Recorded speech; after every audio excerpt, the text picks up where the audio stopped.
오늘 우리가 하나님께도 영광의 박수를 올렸지만 이 시간 우리 영신의 사랑하는 부모님들한테도 감사의 박수를 한번 보내면 좋겠습니다. 우리 다 같이 우리 부모님들에게 박수 한번 보낼까요? 감사합니다. 지난 65년 동안 이 교회를 늘 지켜오셨던 우리 부모님들, 변함없이 지금도 함께 하시는 모든 부모님들에게 우리 하나님의 크신 축복과 또 평강이 함께 하시기를 기원합니다. 사랑하는 여러분, 세상에 변하지 않는 것이 두 가지가 있다 그래요. 첫 번째는 우리를 향하신 하나님의 사랑입니다. 하나님은 어제나 오늘이나 동일한 사랑으로 우리를 돌보시기 때문입니다. 세월이 변하고 심지어 내가 변해도 하나님은 변하지 않으시는 분이시기 때문에 그래요. 우리가 호세아서 11장 8절에 보면 이런 말씀이 나옵니다. 에브라임아, 내가 어찌 너를 놓겠느냐? 이스라엘아, 내가 어찌 너를 버리겠느냐? 너희를 향한 내 사랑은 불 붙는 것 같다. 하나님께서는 그렇게 하나님의 사랑을 표현하신 적이 있습니다. 세상에 두 번째로 변하지 않는 것이 있다면 그것은 자녀를 향한 부모님의 사랑이라고 합니다. 사실 이 세상에 변하지 않는 것이 어떻게 있겠습니까마는 그래도 이 변하지 않는 하나님의 사랑을 가장 닮은 것이 있다면 그것은 바로 자녀를 향한 부모님의 사랑이라고들 합니다. 이 자녀를 향한 부모님의 사랑도 세월이 흘러도 변하지 않아서, 그래서 출근하는 50이 넘은 아들을 향해서 80이 넘은 노모께서는 늘 아침마다 얘야 차 조심해라 그렇게들 말씀하지 않으십니까? 그렇지요, 근사님들? 우리 옥하는 근사님 설교집에 보면 이런 에피소드도 하나 나옵니다. 여러분, 아들이 조종사가 된 거예요. 그래서 아침마다 그 비행기를 몰러 가는 아들에게 어머님이 뒤에다가 대고 뭐라 말씀하시는가 하면, 아들아, 가능하면 낮게 날아라, 천천히 몰아라, 그렇게 말씀하신답니다. 비행기라는 것이 높게 날아야 안전하고 또 빨리 날아야 안전한데요. 그럼에도 불구하고 어머님의 마음은 늘 그렇게 아들을 향한 그 염려하는 마음으로 가득 차 있는 것이지요. 제가 어버이 주일을 맞이하면서 설교를 준비하다가 어느 책에서 읽은 이야기인데 여러분들 한번 잘 들어보시기를 바래요. 82살이 되신 아버지하고 52살이 된 아들이 거실에 앉아 있었다 그럽니다. 그런데 그때 까마귀가 한 마리 창가에 날아와서 앉았어요. 아버지가 아들에게 물었습니다. 저게 뭐냐? 그러자 아들이 아주 다정하게 까마귀예요, 아버지, 그렇게 대답을 했답니다. 조금 있다가 아들이 또 물어서요. 저게 뭐냐? 아들이 까마귀라니까요, 이렇게 답을 했답니다. 그런데 조금 있다가 아버지가 또 물었어요. 저게 뭐냐? 물으니까 아들이 이번에는 조금 짜증이 났습니다. 세 번째잖아요, 그죠? 까마귀라니까요. 그런데 조금 있다가 아버지가 또 물으시는 겁니다. 네 번째였어요. 저게 뭐냐? 그러자 아들이 화가 나서 이렇게 답을 했답니다. 까마귀라고요. 왜 자꾸 같은 말을 하게 하세요? 조금 뒤에 아버지는 방으로 들어가셨습니다. 그리고는 아주 낡은 일기장을 하나 가지고 나오셨는데요.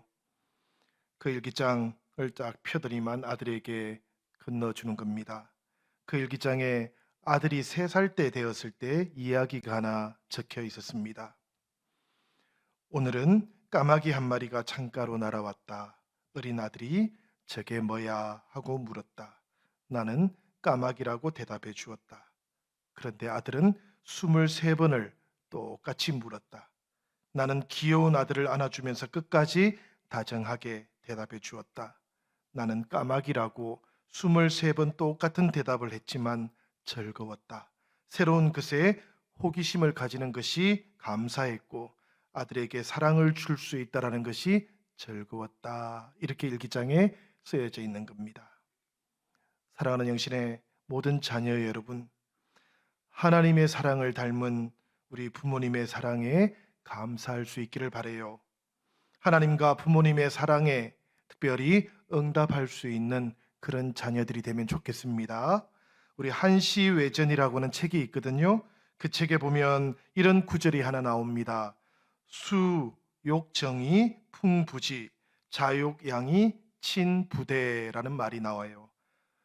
어려운 말일 것 같지만 여러분들이 다 알고 있는 말이기도 합니다. 내용이 이런 내용이지요. 나무는 가만히 있고자 하나 바람이 그치지 아니하고 자식이 부모를 잘 복양하고자 하나 부모님이 기다려 주지를 않는구나라는 말입니다. 이 말은 이런 뜻이에요. 함께 계시는 동안 하는 것이 효도다라는 이야기입니다.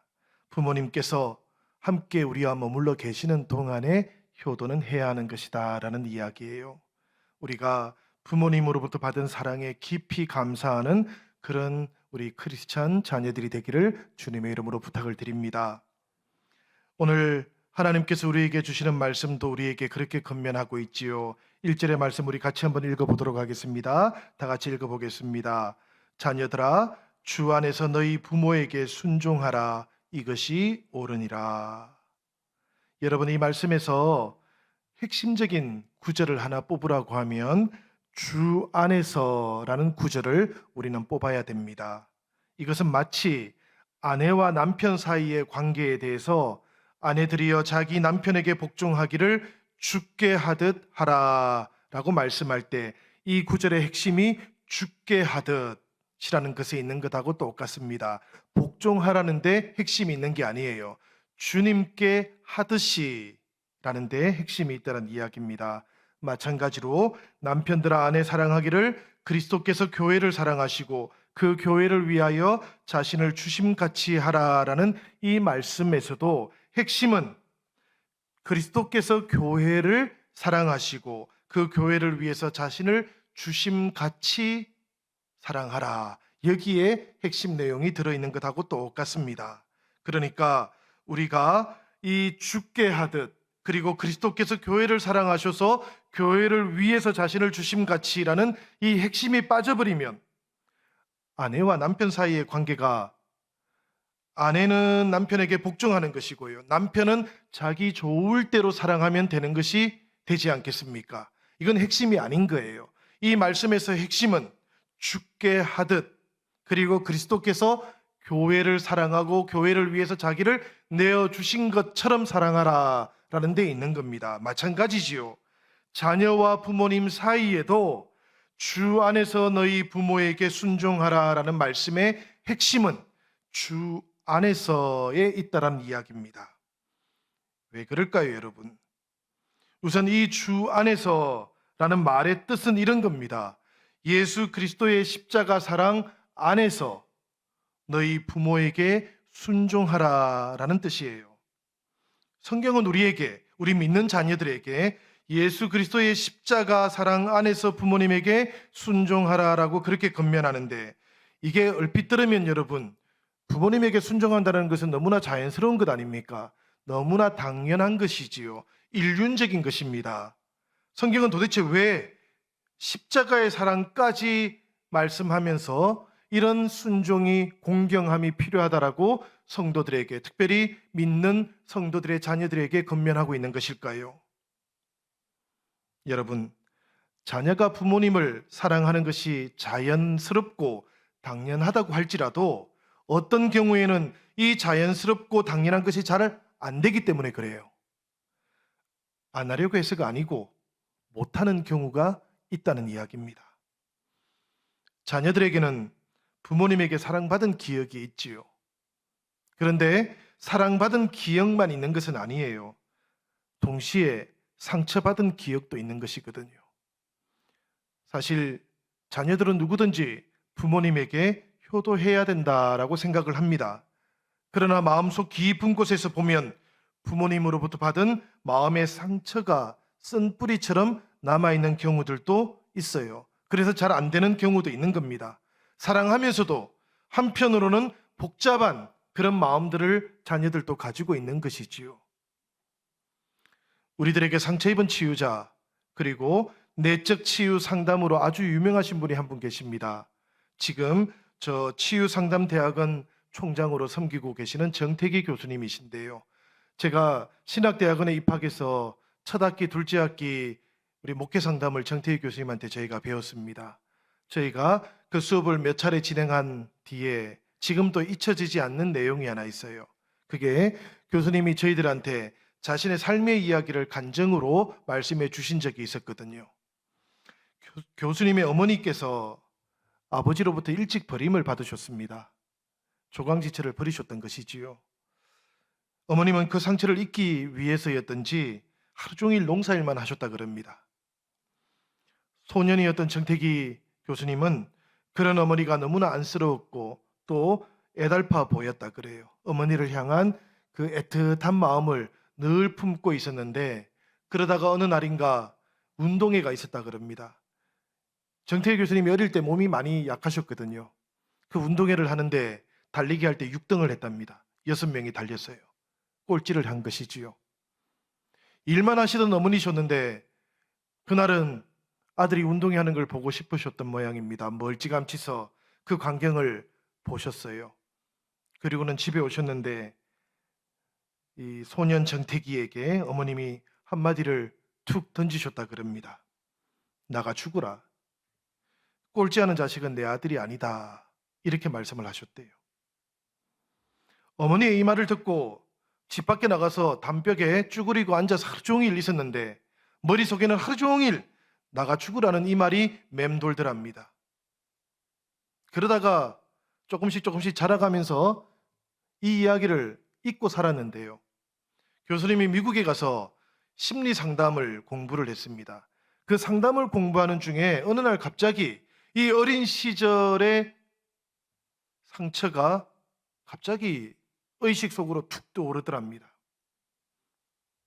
그때 그 느낌 때문에 하루 종일 마음이 쓰라리고 견디기가 힘들었다 그래요. 그래서 혼자 그곳에서 유학을 하는 동안 아무도 알지 못하는 골방에 앉아가지고 하루 종일을 우셨다 그럽니다. 생각해보면 기가 찬 것이죠. 어린 시절에 그 상처가 있었는데 자라면서 조금씩 이미 극복하고 잊어버렸다 생각했는데 그 무의식 속에 그 상처가 남아가지고 쓴뿌리가 되어가지고 자라는 동안 자신의 모든 생각이나 삶에 영향을 주고 있었다는 것을 그때 처음 깨닫게 된 거예요. 그래서 또 울고 생각하다 또 울고 그랬답니다.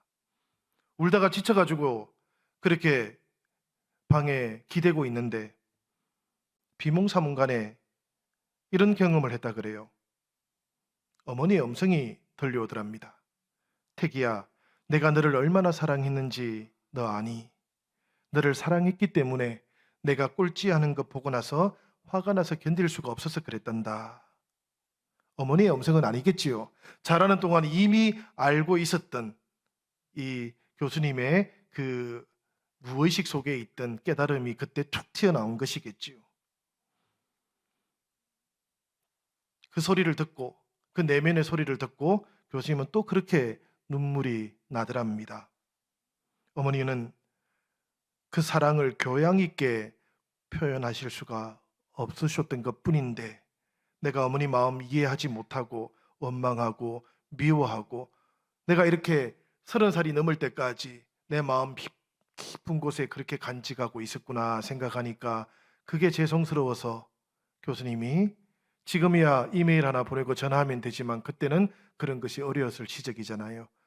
편지를 써가지고 부모님한테 보냈다 그럽니다. 이 편지를 받으신 어머니, 그 이모가 그 편지를 대신 읽어주셨습니다. 어머니가 글을 모르시거든요. 그 편지 내용을 들으신 어머니께서는 내가 내 아들 마음을 멍이 들게 했네 그러면서 또 우시더랍니다. 그 우는 소리 이모를 통해서 또 편지로 받은 다음에 정태희 교수님은 또 혼자서 또 그렇게 우셨다 그래요. 이 이야기를 해주시면서 그런 말씀을 하셨습니다. 마음은 사랑인데 결과가 상처일 수도 있다고. 어머니도 사람인지라 생각해보면 그때는 어머니도 정말 30대의 어머니셨는데 그래서 그 어머니도 그렇게 표현할 때 그렇게 하실 수밖에 없었을 터인데 그 마음을 헤아리지 못했노라고. 사랑이라 할지라도 그러나 의도하지 않게 상처가 될 수 있는 것이라고 그렇게 이야기를 해주셨습니다. 우리 영신의 자녀 여러분, 그리고 부모님 되시는 성도 여러분, 우리도 이럴 수 있지 않습니까? 우리도 내 마음은 사랑이었는데 상처로 간직하는 것이 자녀들에게 있을 수 있다는 것도 오늘 기억하면 좋겠어요. 자녀 되신 여러분들, 내 마음에 상처가 되고 쓴뿌리처럼 남아 있어서 힘들었다 할지라도 여러분들도 이것을 꼭 기억하면 좋겠습니다. 실상은 그것이 부모님의 사랑의 마음이었을 것이라고. 우리가 예수 그리스도의 십자가 사랑 안에서 자녀들의 마음이, 그리고 예수 그리스도의 십자가의 사랑 안에서 부모님의 마음이 달라져야 된다는 것, 주 안에서 우리가 서로 공경하고 사랑해야 된다는 이유가 바로 여기에 있는 것입니다. 여러분, 사랑하는 부모님들, 사랑하는 자녀들 사이에 이 십자가의 보혈이 흘러야만 상처된 것들이 치유될 수 있고 용납될 수 있기 때문에 그래요. 이 치유되고 용납되고 나면 잊혀졌던 사랑이 다시 보이기 때문에 그렇습니다. 세상의 모든 부모님들은 자녀들을 향해서 쉬지 않고 사랑하셨고 헤아릴 수 없는 사랑을 베풀어 주셨지만, 그러나 자녀들은 자라면서 상처는 잘 기억해도 그 받은 사랑은 잊어버리기 때문에 그렇습니다. 그 상처들은 늘 사랑보다 더 자녀들의 마음속에 오래 남기 때문에 그래요. 그러나 우리가 그리스도의 십자가의 사랑으로 우리가 치유되고 용납할 수 있다면 그때 잊어버렸던 그 사랑과 만나게 될 것이기 때문에 그렇습니다. 그러니 오늘 어버이 주일을 맞이한 여러분들 모두에게 이 그리스도 십자가의 보혈이 함께 흘러가기를 바랍니다. 부모님에게도 흘러가시기를 바라고요.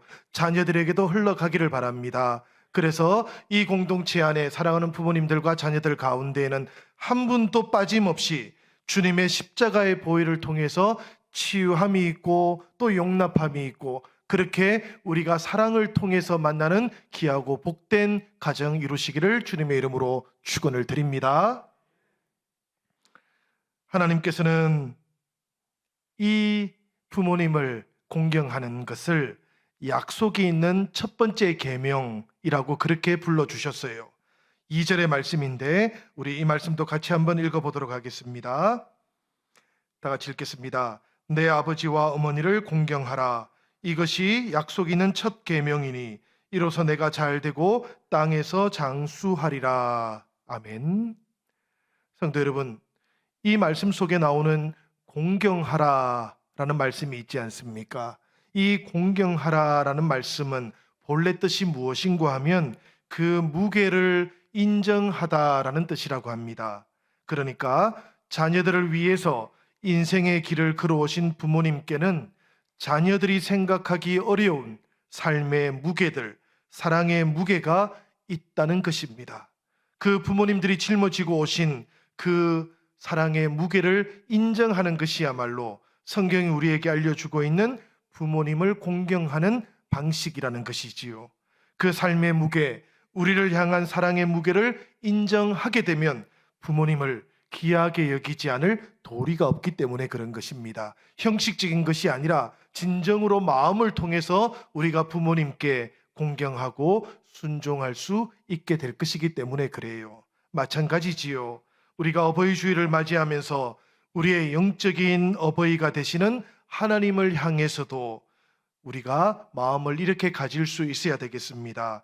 자녀된 우리를 향해서 하나님이 보여주셨던 그 사랑의 무게를 우리가 존중하고 인정할 수 있다면 우리의 예배가 형식적인 예배가 아니라 우리의 온 마음으로 드려지는 예배가 될 수 있을 것이라고 생각이 됩니다. 사랑하는 여러분, 여러분들의 부모님들을 이렇게 공경할 수 있기를 바랍니다.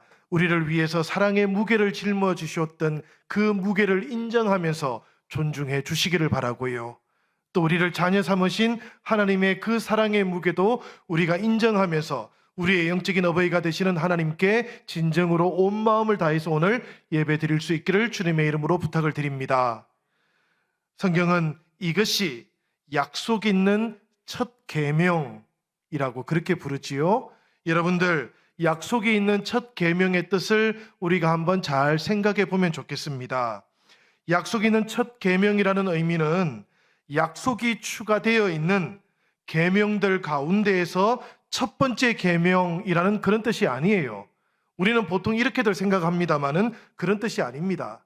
만일에 10계명 가운데에서 6번째 계명부터 10번째 계명까지 모든 계명들이 각각 약속을 가지고 있는 것이라면 이 5번째 계명을 약속을 가진 첫 번째 계명 이렇게 불러도 좋겠습니다마는, 그러나 성경 어디를 찾아보아도 약속을 가지고 있는 또 다른 계명은 없어요, 여러분. 우리가 6번째 계명부터 10번째 계명을 아무리 살펴보아도 거기에 약속이 추가되어 있지는 않다는 이야기입니다. 그렇다면 이 약속 있는 첫 계명이라는 뜻이 도대체 무엇일까요? 이것은 이 5번째 계명에다가 하나님께서는 약속을 추가하실 만큼 이스라엘 백성들의 그 마음에 새겨놓고 싶었다라는 이야기예요. 그 심중에다가 이 5번째 계명은 이렇게 중요해, 이렇게 또 다른 약속을 가지고 있을 만큼 중요하다고 그 마음에 하나님께서 못 박아두고 싶었던 계명이라는 그런 뜻입니다. 계명에다가 추가적으로 약속이 주어졌을 때 여러분 한번 생각해 보시기를 바라요. 10계명은 이스라엘 백성들이 약속의 땅으로 가는 길에 받았던 것 아닙니까? 시내산에서 받았던 것이지요. 시내산에서 그 약속을 받은 다음에 약속의 땅으로 가고 있는 것입니다. 그러니까 이 약속 있는 계명까지 받았을 때 이스라엘 백성들은 이렇게 생각했던 거예요. 이제 우리가 하나님으로부터 인도함을 받는 그 땅에 가서 살게 되는데, 그 땅에서 하나님이 주셨던 이 10가지 계명들을 잘 지켜야 되지만, 특별히 하나님께서는 이 계명들 가운데에서도 5번째 계명에다가 약속을 주시면서 우리에게 더 잘 지키도록 하셨다, 이렇게 생각했던 겁니다. 우리들이 잘 알고 있는 것처럼 10계명 가운데 첫 번째부터 네 번째 계명까지는 하나님하고 우리의 사이가 잘 지속되고 존속될 수 있도록 하나님께서 주셨던 계명들이지요. 마찬가지로 이 5번째부터 10번째 계명까지는 이제 약속의 땅에 들어간 이스라엘 가족 공동체가 서로 공동체의 가족을 잘 지속하도록 존속하도록 하기 위해서 하나님께서 주셨던 계명이에요. 이 계명들 가운데 한 가지만 잘못되어도 공동체는 위기에 빠지게 되어 있습니다. 이 6개의 계명 어느 하나도 중요성에서 빠지는 계명은 사실 없어요. 그럼에도 불구하고 하나님께서는 이 5번째 계명, 이것이야말로 가장 중요한 계명이라고 그렇게 이스라엘 백성들에게 말씀하고 싶어 하셨던 겁니다. 그래서 5번째 계명에다가 추가적으로 약속을 주어서 이스라엘 백성들에게 이 계명은 가장 중요하다, 이 계명은 약속이 있고 그래서 너희들은 첫 번째 계명이라고 생각할 만큼 이 계명을 잘 지켜야만 한다라고 그렇게 약속의 계명을 주셨던 것이에요. 그러니까 이 약속 있는 첫 계명이라는 말의 의미가 이렇다는 이야기입니다. 약속을 주셔서 하나님께서는 이 계명을 부는 순간에 너희들 여기 주목, 이렇게 말씀하신 거예요. 이 계명은 첫 번째 계명만큼이나 중요해, 이것을 꼭 지켜야 돼 라고 그렇게 말씀하셨던 것이지요. 사랑하는 영신 성도 여러분, 하나님께서 주목하라고 하신 계명입니다. 내 부모를 공경하라. 우리 영신의 모든 자녀들은 이 하나님의 말씀을 따라서 이 약속이 있는 첫 계명처럼 우리가 부모님을 주 안에서 공경할 수 있기를 바랍니다. 우리가 살아가고 있는 이 시대가 여러분, 이 약속이 있는 첫 계명이 순환을 당하는 그런 시대입니다. 내 부모를 공경하라는 하나님의 이 말씀이 이 시대를 가만히 살펴보면 얼마나 순환을 당하고 있는지 몰라요. 그렇지만 이런 때일수록 성도들은 이 시대를 향해서 하나님의 뜻을 알려주어야만 합니다. 대안이 되는 공동체의 가치도 보여줄 수 있어야 한다는 이야기예요. 우리가 부모님을 공경하고 부모님은 자녀들을 노엽게 하는 대신에 주님의 교훈과 훈계로 잘 양육하는 그런 가정의 모습을 통해서 이 시대의 가정의 가치와 가족의 참된 모습을 드러내 보여줄 수 있어야 한다라는 그런 이야기입니다. 그것이 바로 교회가 어버이 주일과 또 어린이 주일을 가지고 있는 이유이기도 합니다. 사랑하는 영신 성도 여러분, 우리들 모두가 다 같이 주님께서 우리에게 보여주셨던 이 계명을 따라서 하나님의 소중한 뜻을 잘 지켜갈 수 있기를 바랍니다. 그리고 우리 영신 공동체 모든 부모님들과 자녀들은 바로 이 시대를 향해서 이것이 바로 가족을 향한 가정을 향한 하나님의 대안적인 뜻이라는 것도 드러내 보여줄 수 있기를 바라요. 이것이 바로 오늘 어버이 주일을 맞이하는 우리들에게 하나님께서 하시고자 하는 말씀이라는 것을 꼭 기억하시면서 우리 이 시간 함께 기도할 수 있기를 바랍니다.